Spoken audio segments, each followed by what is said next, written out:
Hello, hello! Magandang buhay sa inyong lahat.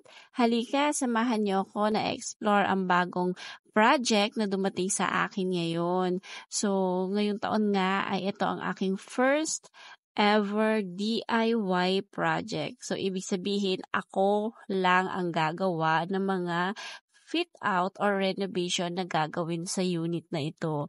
So, tulungan niyo akong i-explore at mapaganda ang unit ni client. So, ito na nga, malapit na ako sa building na pupuntahan ko. So, ito ay isang high-end condominium na matatagpuan sa likod lamang ng SM Mega Mall dito sa Ortigas. So, kung makikita nyo, napakaganda sa lobby pa lang. Makikita nyo napakayaman na ng mga nakatira sa condominium na ito. So, ito na nga, papasok tayo sa unit na i-renovate namin. So, yan. So, ito ay isang one-unit bedroom lamang. So, ibig sabihin, isa ito sa mga maliliit na unit dito sa building.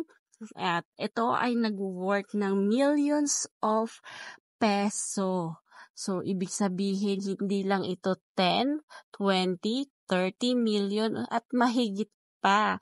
So, mayayaman lang makaka-afford ng mga ganitong unit. Ay, ewan ko ba bakit di tayo pinalad maging mayaman. Pero, at least, kahit hindi tayo mayaman, happy naman tayo sa buhay. So, kung makikita nyo, so one-unit bedroom lang siya. So, minimal lang naman yung renovation na gagawin namin. So, wala siyang mga, anong tawag dito? Wala siyang mga major renovation na gagawin. So, makikita nyo sa mga next videos ko kung ano yung mga gagawin namin sa unit na ito.